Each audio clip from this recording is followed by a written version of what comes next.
Hello.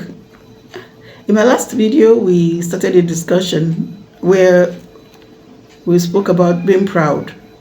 And we said that being proud is an emotional expression and it could either be positive or negative. And we spent quality time to differentiate between the two. When it is positive, you have this deep satisfaction of what you've been able to achieve, what your words, children, and your associates have been able to achieve without necessarily flaunting or gloating about them. Whereas when you are negatively proud, you are being haughty, you have this unpleasant superiority complex over others, you're overbearing, you have this unnecessary self-importance, So I said in that video that I would bring up some scenarios to depict and let us know when we are being positively proud or negatively proud, so that we'll be able to make necessary adjustments. However, after that video, some other thoughts popped up, and I said, let us set aside the scenarios and talk about these other thoughts that popped up. My name is Christy, and thank you for visiting my channel. So, I said that some other thoughts that popped up, like there may be other underlying issues manifesting as negative pride. And take for instance, what if some people just find themselves in spaces and they simply lack requisite sophistication to match that environment, the position, the space that they have found themselves. For instance, somebody coming from a suburban place to a mega city, or somebody straight from the village to a mega city. The person may lack requisite sophistication to properly integrate and live within that environment. He could respond, or she could respond, the fellow could respond in a way that is off and could be misinterpreted as being proud negatively. Another thought that came up was, and in fact, this requisite sophistication is applicable even when you change profession from one profession to the other. If you don't know how they behave in that new profession, you may likely act out of line and maybe misconstrued as being negatively proud. Another thought that came up is, for instance, if that person is lacking in etiquette and manners, some people don't just they lack in etiquette, they lack manners, depending on where that fellow is coming from, the pedigree, exposure, and the likes. And then what if this person does not have sufficient mastery of the language, the prevailing language in that particular space? For instance, somebody says, I don't talk to you, but I feel concerned anytime I don't see you around. Really, I don't talk to you. However, I feel concerned anytime I don't see you around. And then a fellow says, I don't know you. Or do I know you? You must be new around here. And another fellow says, calm down. This fellow parked behind another fellow. If the fellow does not move his or her vehicle from where he or she has parked, that other fellow will not be able to move out.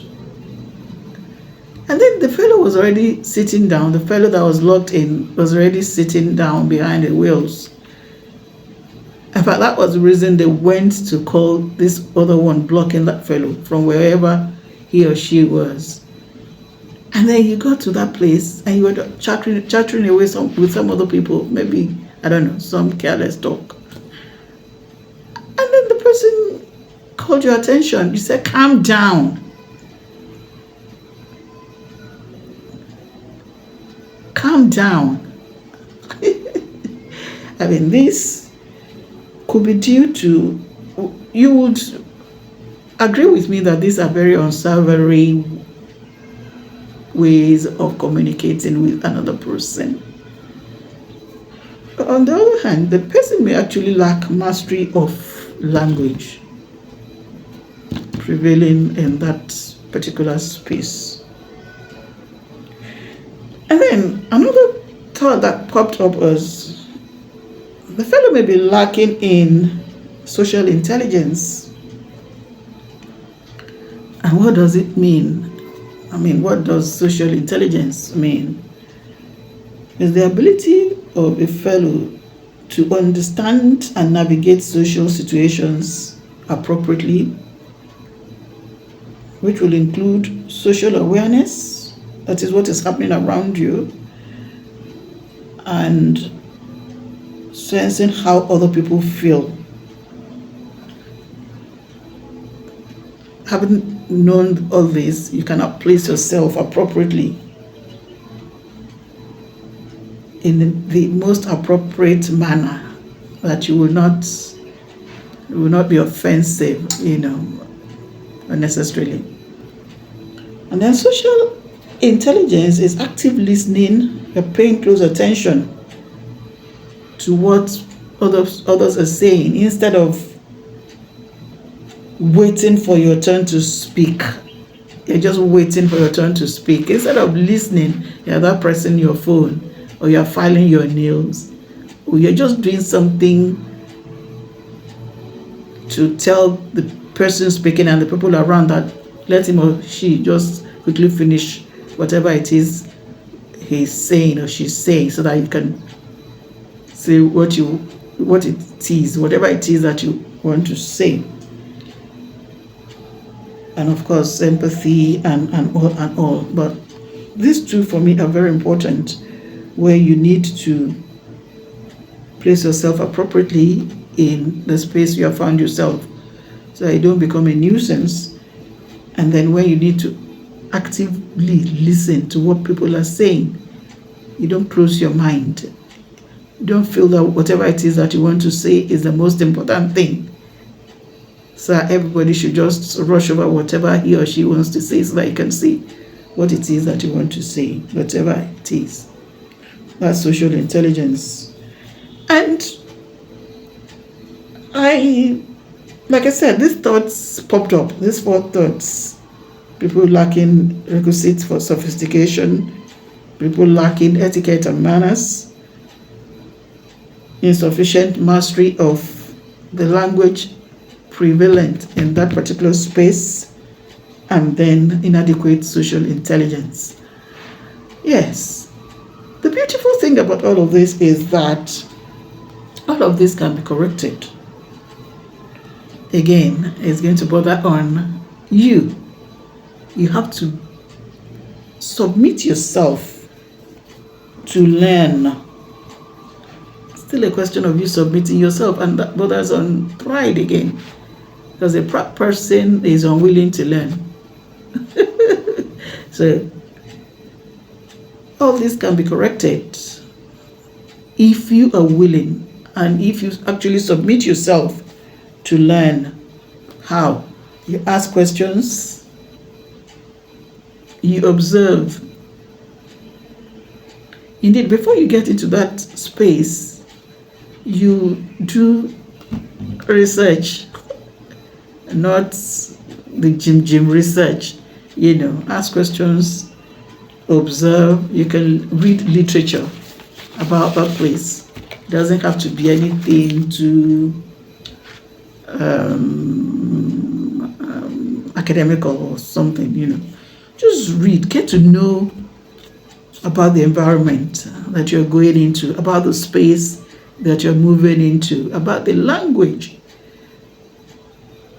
And as much as possible, if you're not too good, or if you're not too good about the language, just go for the simple ones, and you can speak to yourself. If it sounds rude in your ears, of course it's going to sound rude in the ears of whoever you want to speak it to. So you can rehearse, and then, so that you do not behave out of line. To understand that others may have contributions too, may even be better than what you have. Therefore, don't close your mind. Open your mind in wherever space that you found yourself, and listen actively, listen attentively. Don't appear rude. Don't behave as if it's only you who will come up with the solution or the idea that the whole space is waiting for. Wait and listen. And then when you have the opportunity, speak out whatever it is that you want to speak out. So have an open mind. Don't look around when others are talking. Don't file nails. Don't look away from the fellows talking. It's rude. May be misconstrued as being proud negatively. In any case, you actually, then you have to be deliberate. Choose your words, like I said before. Go for the simple statements, sentences, especially when you don't have adequate mastery of that language. Even if you do, try and be. For instance, that person that said, I don't talk to you, but I always look out for you. I always feel concerned when you're not around. That I don't talk to you, for me, is superfluous. If he added anything to the statement you've made, he added disgust. The fellow is going to look at you and say, who is this? It was unnecessary. And if the fellow was to be as nasty as you are, you may not like the reaction or the response of that fellow. It can degenerate into an altercation, which is actually avoidable. Person said, do I know you? I don't know you. That was unnecessary. Hello, I'm sure you're new here. It's nice meeting you. My name is... Isn't that friendlier? Isn't that better? Isn't that decent? And then the other one that said, calm down. They went to call you, even if they didn't go to call you. Somebody was already behind the wheels, waiting for you. That was the time. And then he said, calm down. Oh, I'm so sorry. Please, I'll move right now. That would have carved a picture of a decent person, not calm down. No. So we should try and be pleasant when we speak. Try as much as possible to make statements that are pleasant, so that you do not create unnecessary altercations and get people angry at you. But one thing with me is I always have issues with how people talk and all that.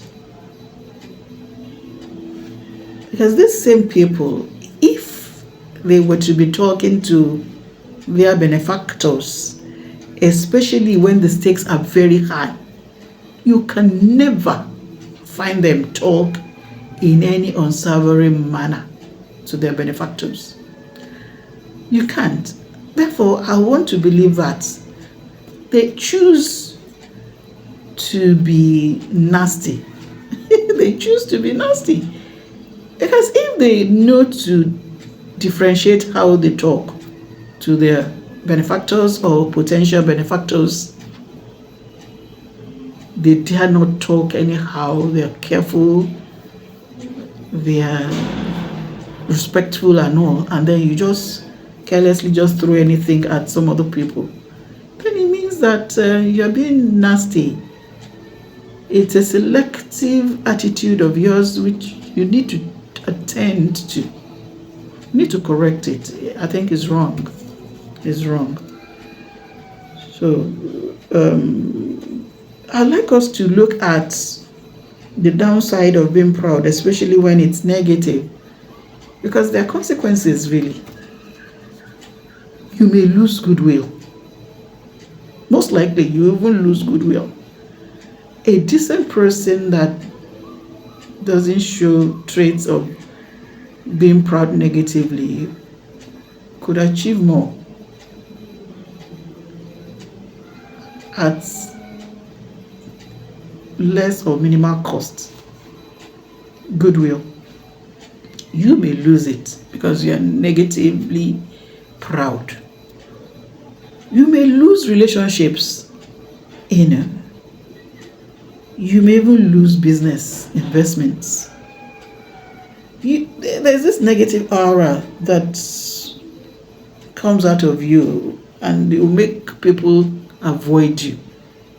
Nobody wants to be around nasty people.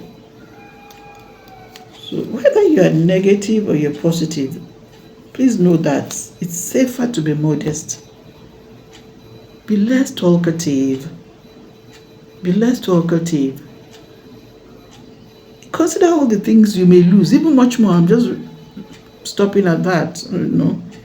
So many things you can lose because of your negative disposition. Why? Why? You don't need to. And then I said you should be less talkative. And this doesn't have anything to do with age. It doesn't have anything to do with gender. Okay, let me give an instance. There's this man, he's in his 70s. In fact, getting closer to 80s than getting closer to 80s. He's a man. And he will always needlessly talk about an uncle of his who aspired to hold a political position at some point. According to him, this is uncle who would have not received salary.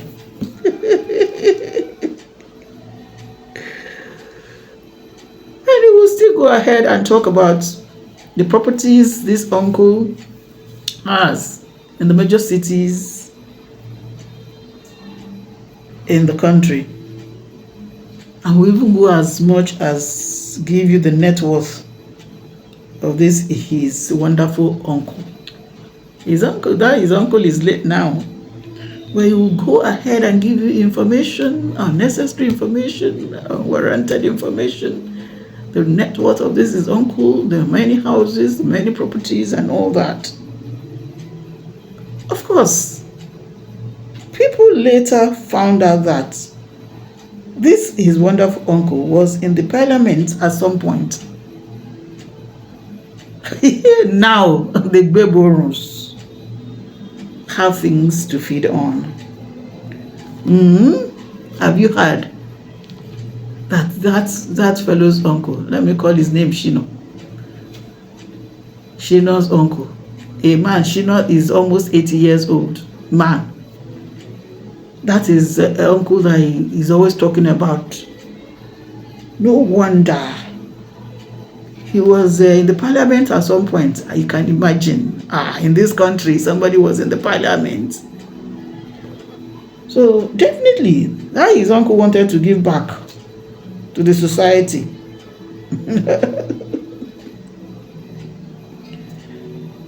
Whatever, maybe out of guilty conscience or anything. No wonder, Abajo. You're just giving your story, the life of your uncle, either deceased or still alive. He's giving it as raw materials for people to feed on and to weave stories around and to just desecrate, if I can use that word. Therefore, let us move away from being negatively proud. Because I cannot say that people should not be proud. If you have done something good, something noble, I cannot say that you should not express deep sense of satisfaction. Indeed, you should applaud yourself. You can be proud of your country if your country is doing very well in games, international games and things. You're proud. If your country is the one lifting the trophy, the gold medal.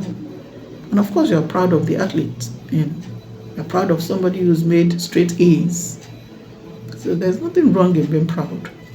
But let us be mindful so that we do not fall into the abyss of being proud negatively. Thank you very much. I intend to continue with this discussion in my next video. Otherwise, we may start something new and refreshing. Thank you very much. Enjoy the rest of the day. Bye.